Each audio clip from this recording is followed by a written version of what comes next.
अब तक का अनुभव ये बताता है कि हम जिस रास्ते पर चल रहे हैं वो सही नहीं है। बोलो सही है कि नहीं? सही रास्ते पर चल रहे हो, गलत रास्ते पर चल रहे हो?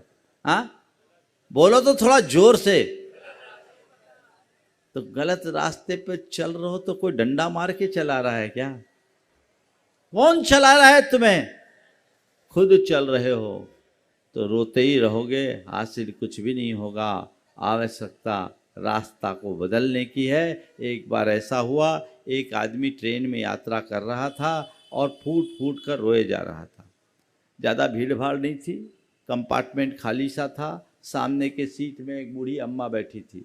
उसने इस प्रकार युवक को रोते देखा तो उसका मन द्रवीभूत हुआ। उसने युवक से पूछा, बेटा तू क्यों रो रहा है? वो कुछ जवाब न दे। उसने दोबारा पूछा, बेटा तू रो क्यों रहा है?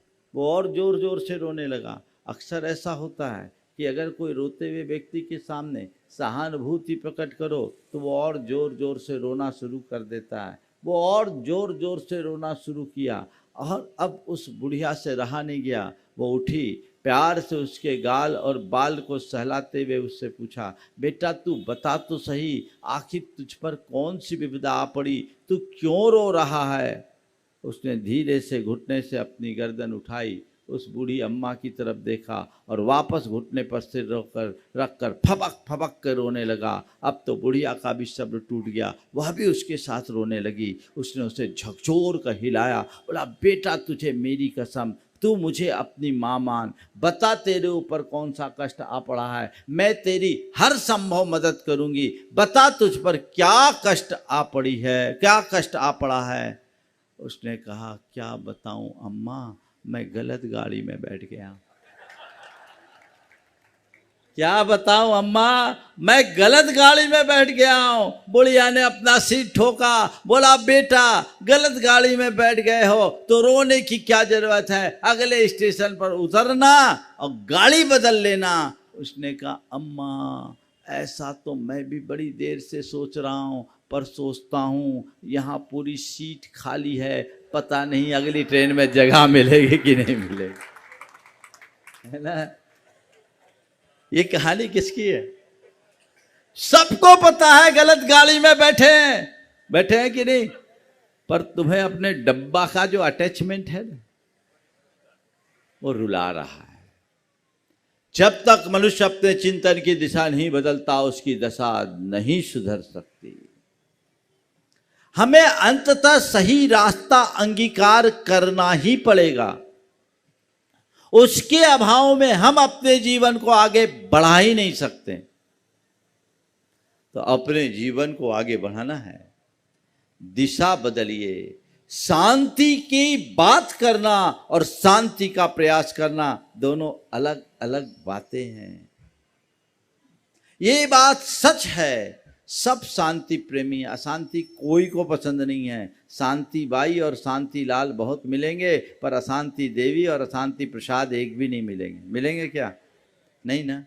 सबको शांति चाहिए, पर ये बात ध्यान रखना, शांति के मार्ग पर चलकर ही प्राप्त की जा सकती है। अशांति के रास्ते से शांति की उपलब्धि असंभव है। लेकिन आज तक सबके साथ यही होता रहा है और इसकी मूलभूत वजह हमारे मन में पलने वाली आसक्ति, हमारे अब तक का अनुभव है, जो हमें बताता है कि जिस रास्ते पर हम चल रहे हैं उससे शांति मिलने वाली नहीं है। ये अनुभव है, सबका अनुभव है।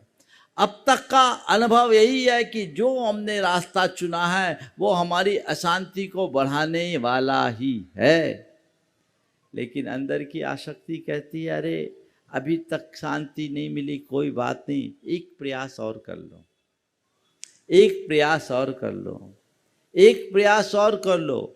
और हमारे अंदर की आसक्ति जब हमारे अनुभवों पर हावी हो जाती है तो हमें ऐसे ही दौड़ाते रहती है। संत कहते हैं, आसक्ति को जीतो, अनुभव को हावी करने की कोशिश करो, अपने अनुभव का रस निकालो, रस निचोड़ो, जीवन के अब तक के अनुभवों की समीक्षा करो और तय करो मुझे कौन से पथ पर चलना है, किस रास्ते को अंगीकार करना है, जब तक यह सुनिश्चित नहीं होता जीवन परिवर्तित नहीं हो सकता।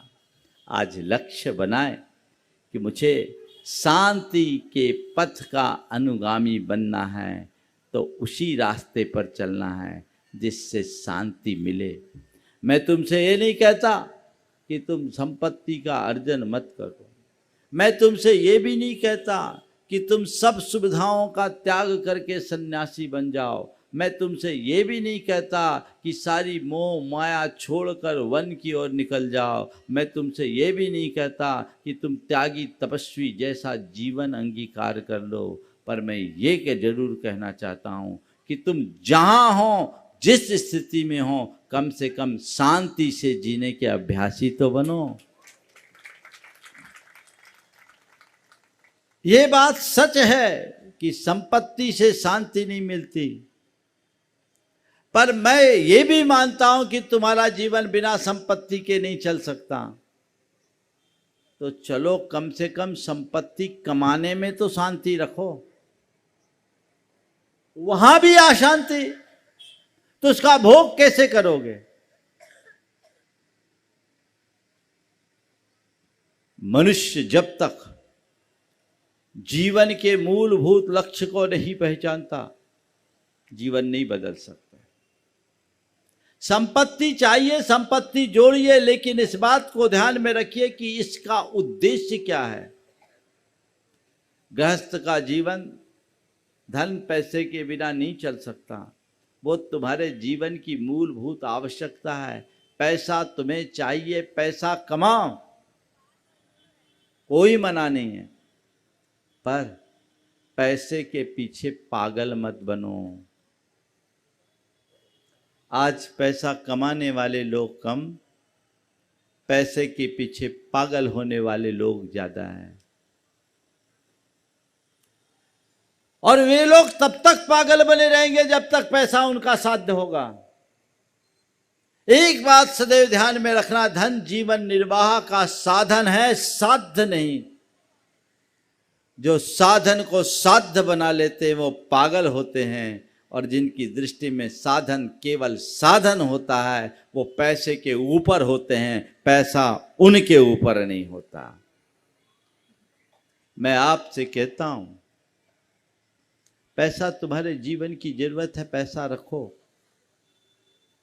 तुम पर इस बात का विचार करो, किसके लिए जी रहे हो? पैसे के लिए जी रहे हो या पैसे के साथ जी रहे हो? बोलो। पैसे के लिए जीना और पैसे के साथ जीना बड़ा अंतर है। हम लोग शरीर के साथ जीते हैं, शरीर के लिए नहीं। शरीर के साथ जीते हैं, शरीर का ख्याल रखते हैं, लेकिन शरीर के लिए नहीं जीते।